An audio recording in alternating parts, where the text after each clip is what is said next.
portraits could make a star's career, yet he claimed to hate photography. Hollywood's greatest image maker, George Hurrell, tonight on Hollywood Fashion Machine.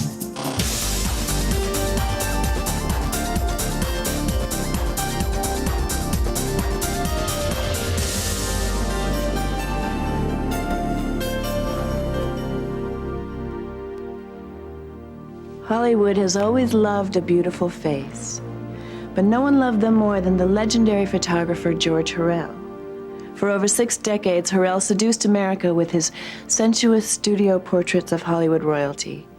His revolutionary techniques turned mere mortals into divine deities, but his shocking behavior made him one of the most notorious photographers in history.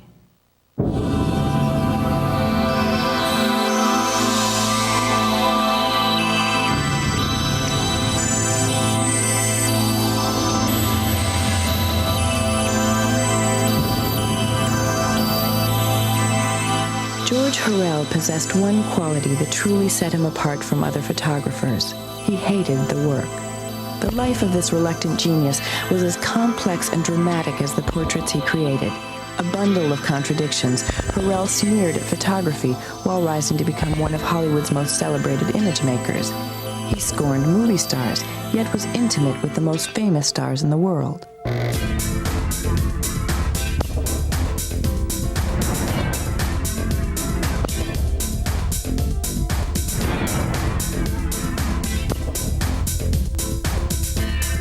Cynical about fame, he died one of the most famous men of his profession, leaving as his legacy some of the greatest pictures of the 20th century. All of the best portraits of the movie stars were done by George Hurrell. I loved his photographs because they made the stars look like it was a clip off the screen. They were glamorous, they were exciting, they were beautiful. Nobody else could touch it. That's why he was so great, because nobody else could copy him. There was little hint of this greatness in 1925 when the 20-year-old Hurrell arrived in Southern California. The free-spirited idealist scorned photography and dreamt of life as a painter. I intended, in the first place, to become a fine painter, not a photographer. I couldn't sell my art just like that, but I could sell my photography. Pretty soon it became a necessary evil that went on and on and on. In 1929, Hurrell's career took a major turn thanks to 2 unlikely allies. His friend, the famous aviatrix Pancho Barnes, introduced him to silent film superstar Ramon Navarro, who wanted to launch a second career as an opera singer. Navarro was astounded by the resulting masterpieces. "You have captured my moods exactly," he told Hurrell. "You have revealed what's inside." When Pancho Barnes saw the photo of Navarro with a white horse, her response became a Hollywood legend. "My God, George," she gasped, "even the horse looks glamorous."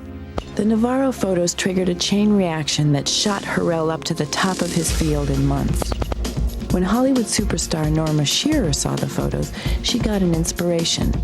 Although she was married to MGM's legendary mogul Irving Thalberg, Shearer felt suffocated in her image as an innocent ingenue. She saw Hurrell as her ticket out.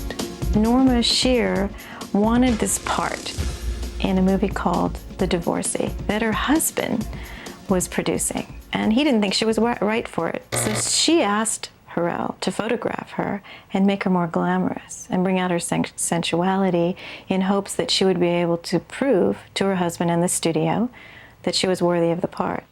Hurrell readily agreed. On a fateful day in 1929, Shearer's massive Rolls-Royce pulled up in front of Hurrell's tiny house. Hurrell said, "Welcome to my studio, such as it is." And Shearer replied, "Can you make me a sex pot?" They quickly went to work. He made Norma Shearer get her hair all bushy over one eye and put her in a gold brocaded kimono and had her on a chaise. And he did put on this record, When My Baby Smiles at Me, by Ted Lewis. He just got her to do all these looks and poses and things. She was just really into it. A few days later, Shearer got the incredible proofs.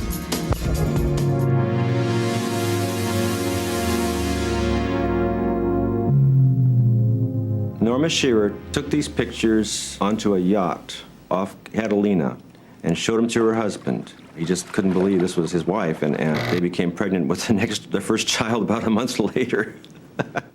You are much too fascinating. Ah, Jerry, darling, I have madly loved you for a year or so. What you feel for me is not love. The call of the gorilla to its mate. The provocative photos convinced Thalberg that his wife could play sexy roles.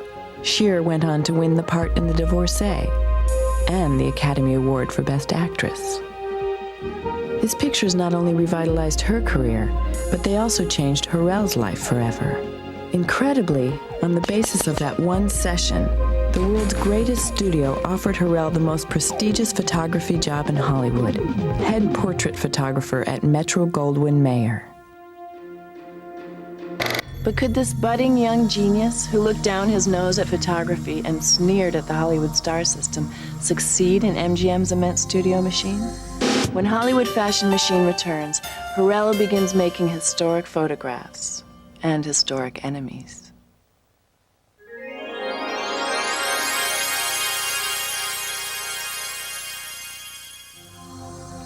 In January of 1930, George Hurrell reported for work as head portrait photographer for MGM.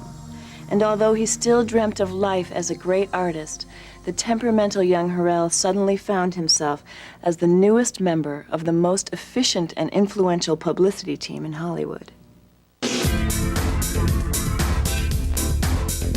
Each week, MGM's photo department produced some 14,000 prints for film posters, newspapers, and most importantly, for fan magazines.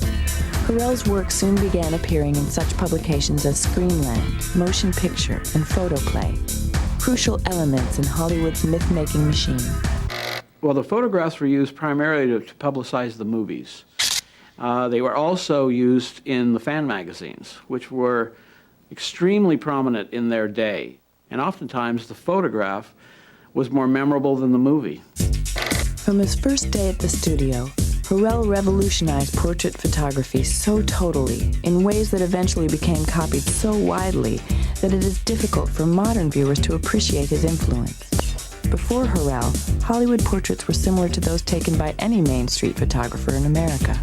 The celebrity portraits were very traditional in the sense that they were smiling pictures of them not very glamorously lit on just simple kind of backgrounds, maybe in simple environments. I think most of the women looked kind of like the girl next door.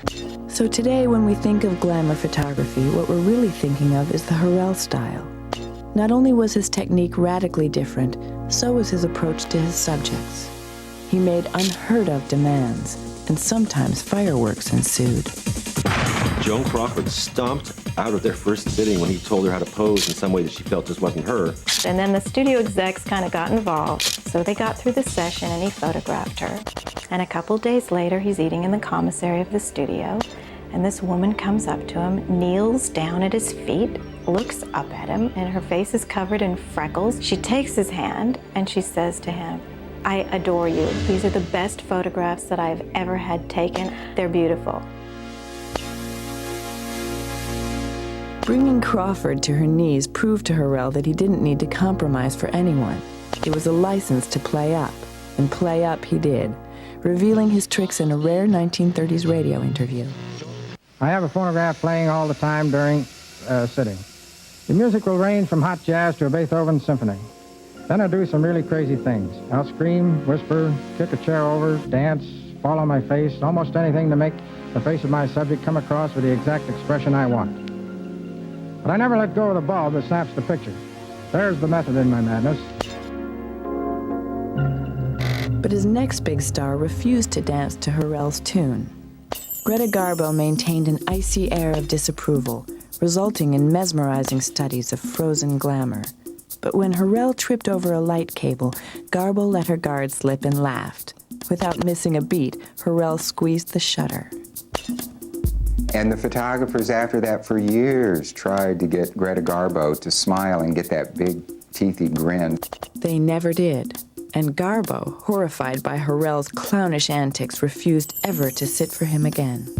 Although Hurrell remained unconvinced that photography was a serious art form, he used his painter's eye to come up with some of the greatest technical innovations in photography, including the boom light. George was a tinkerer, so he took it upon himself and mounted a light on a boom. And 6 months after he started using the boom light, every studio in Hollywood was using the boom hair light. Hurrell forbid his subjects from wearing makeup, choosing instead to paint their faces with light and shadow. He didn't use any makeup at all. He'd rather retouch the entire face, add the makeup, the lips, the eyeliner, all in retouching, and start with a clean face. And you're constantly going, okay, let's see. What part of it's retouched? What part of it is lighting? What part of it is makeup? Some of Hurrell's most brilliant work was done after the film was developed. In his quest for the perfect picture, he became a master of retouching, as these before and after photos of Joan Crawford reveal. Is that unbelievable? And he loved to photograph Joan Crawford with no makeup on at all. Sometimes she'd really scrub her face down to almost to the point where it was red raw. Sometimes Hurrell's creative techniques were purely accidental. When Tarzan star Johnny Weissmuller swung through the studio doors covered in baby oil, a new look was born. When you retouch over the highlights caused by the baby oil, and then use a blending stump with graphite to build the highlights up, you get something pretty amazing. And so that became a Hurrell trademark from then on also. But more than anything else, it was the daring sexuality of his photographs that left the world breathless and made Hollywood whisper about what went on behind his studio doors. They had a very strong sexuality and a very strong sensual look. And I think that he really captured that in a way that was probably scary at the time. He brought a danger to the photography that these celebrities obviously had. I know with George, I had a number of very funny conversations with him about some of these early sittings and how he would try to seduce the starlet and flirt with her. And so in that sense, he became kind of an afternoon lover. At one of his most legendary shoots, Hurrell got Jean Harlow in the mood by getting her drunk, and the talk became shockingly racy. The resulting photos were the most alluring ever taken of the blonde bombshell. My favorite one is one of Jean Harlow on a white bearskin rug with the head of the animal. That's the one I remember from way back. Today, images of sexy men are commonplace. But back when men were rarely considered sex objects, Hurrell dared to make them just as sexy as his women. Clark Gable was his face was very kind to the camera. He liked being in front of the camera. He was very natural in front of the camera. And as a consequence, that inner sexuality in Clark Gable came through in the photographic process. And so it was with George Hurrell and actually all the handsome men at the time. Hurrell was playing with fire and he knew it. Sometimes his searingly sensual images were simply too hot for Hollywood censors. The censorship issues of the day was the Hays Commission, and often there would be a Hurrell photograph that would be rejected. It might be a little bit too much breast revealed, or it might be too suggestive between two subjects, or it would be something inane or ridiculous today. While seducing the world's most beautiful women with his camera, Hurrell also found time to woo and win his first wife, Catherine. But while seemingly happy in his private life, he was becoming deeply unsatisfied with his career. George was probably always a difficult person. And I really think that it has a lot to do with him not understanding that what he was doing was art. Because photography was always considered a trade. Feeling constricted at MGM, Hurrell began to lash out. And one day, over some minor matter, he impulsively quit and opened his own studio on the Sunset Strip. Desperate to retain its alchemist of glamour, MGM begged Hurrell to return. When he refused, the giant studio threatened to blackball him. which would bar him from working for any studio ever again. So he, of course, panicked, knowing the power that MGM had, and he called his friend Norma Shearer and said, "This is what your husband is threatening to do to me." So she ran over there with a big blow-up that he had shot of her. She signed it, and she put it up in his window. So everyone driving down Sunset would see this great picture, defying her husband, of course. Shearer's grand gesture assured his victory and survival, and George Hurrell became the undisputed king of Hollywood glamour. He went on to build his monumental portfolio, working for every major studio in town. Now, with access to even more stars, Hurrell became intimate with virtually all of Hollywood's most glamorous women. Some, like Mae West, reveled in his attention. She came to his studio one day and walked through the door, sort of like, "George, today is your lucky day." And he said, "Why?" And she said, "Well, because I've decided we should do nudes today." And he's just beside himself, mesmerized. And he finished all the shots, and he said they were the most glorious nudies he'd ever seen in his life, and he couldn't wait to get into the darkroom. And Mae said, "George, I'm taking these to Miami with me, and if you can find me, I'll give them to you." Those lovely pictures by Hurrell, I hang on every wall. They're so swell, I love to yell, Hurrell for them all. With all of Hollywood clamoring to step before his camera, Hurrell was celebrated as one of the most famous photographers in America. In 1935, 1936, major newspapers and magazines considered him a major star, and they came out with large formats on him, calling him a genius, calling him the great photographer of our time. But in spite of his new stardom, or perhaps because of it, Hurrell grew so irascible that he rarely worked long for anyone. He didn't care. He would not take any guff from anyone, no matter who it was, Jack Warner or Harry Cohn or anyone. I think it was a personality trait. He was even annoyed with his closest allies, the stars themselves, as he revealed years later in an interview. What always irritated me about actresses, particularly the real beauties, who would be so overwhelming because they were so beautiful, you know, and I think to myself, well, hell, you had nothing to do with it. You just were so damn lucky, you know? Why aren't you grateful? By the time America plunged into World War II, Hurrell was bored with the talent he was asked to shoot and longed for a change. In October of 1942, his wish unexpectedly came true. The 38-year-old Hurrell was suddenly drafted into the Army. Private Hurrell used his photography skills to make training films and official photos for the war effort. It's lots of fun with Hurrell behind the camera. His enthusiasm is catching, and here's where Hurrell's enthusiasm pays off. A little more now. That's it. A click of the shutter, and you'll be seeing Alona's picture at your local Red Cross chapter. But little did he know that on his return to Hollywood, traditional glamour would quickly fade. Can George Hurrell survive the end of an era that he helped to create? Find out when Hollywood Fashion Machine returns.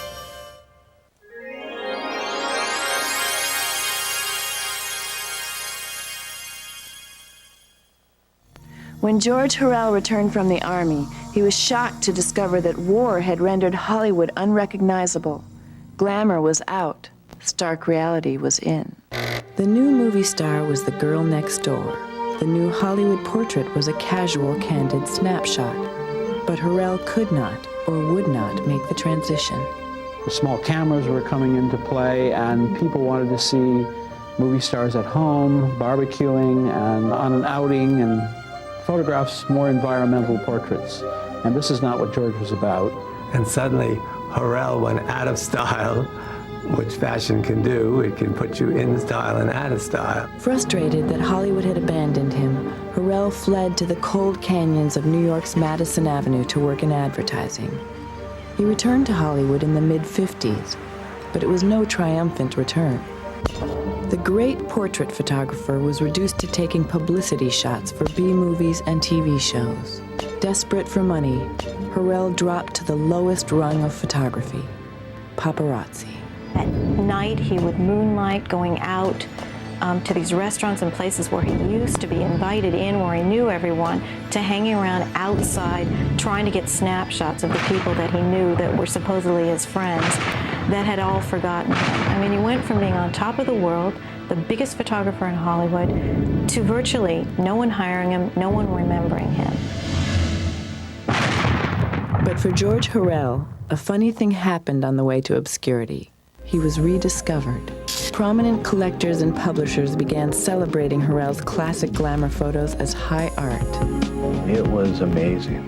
To this day, I've never seen anything like it. They took an artist that was almost unmarketable, just in terms of the subject matter and the genre that he worked in. And within 4 or 5 years, there must have been 30 museum shows. It was incredible. And then came the landmark day in 1981. At Christie's auction house, a Hurrell photograph of Ramon Navarro sold for a staggering $10,000. It was the highest price ever paid for a portrait by a living photographer, and the astonishing peak of George Hurrell's 50-year career. It was just an absolutely amazing event. And when the hammer finally went down, the room burst in applause. It was a great moment. Suddenly, Hurrell was back in vogue, literally. The magazine commissioned him to shoot a major fashion layout of the world's top models. Jerry Hall became his modern-day Veronica Lake. Margot Hemingway, his new Katharine Hepburn. Here he was on top of the world again, reunited with what he really loved to do and what he was best at.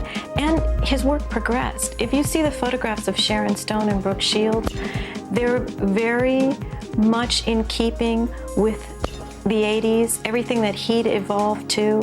Hurrell's new career continued to flourish, and he was showered with honors. Books praised his work, museums held more retrospectives, talk shows begged him to appear. He became the most famous photographer in Hollywood. Bogart, Crawford, Gable, the very image of glamour for most of us, and the man with me this morning, George Hurrell, helped create those images. Was glamour an illusion that you created, or was it real in the 30s? Well, it was real in the 30s because the people had glamour too, our subjects, the stars themselves.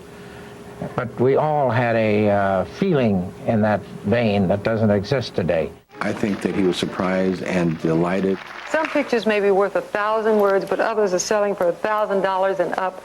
And that is the case with the distinguished work of the gentleman you're about to meet. Please welcome Mr. George Hurrell.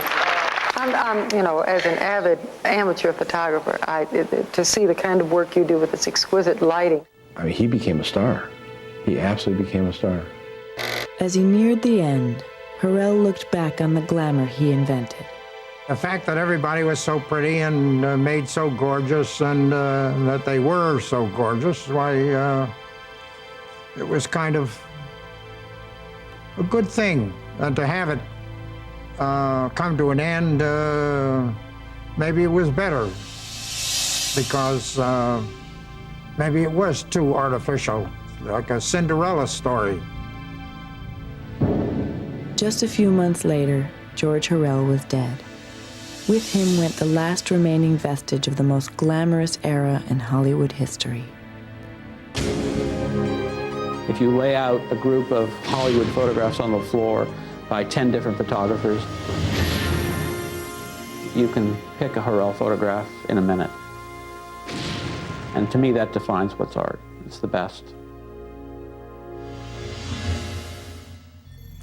Esquire magazine said it all back in 1936. A Hurrell portrait is to the ordinary publicity still what a Rolls Royce is to a roller skate. That seems to sum it up. If not the elusive man, then at least the groundbreaking artist. And despite his protests, George Hurrell truly was an artist. The images that he left us constitute perhaps the greatest body of portrait photography in history. And his legacy, the glamorous look that defined Hollywood, will endure forever.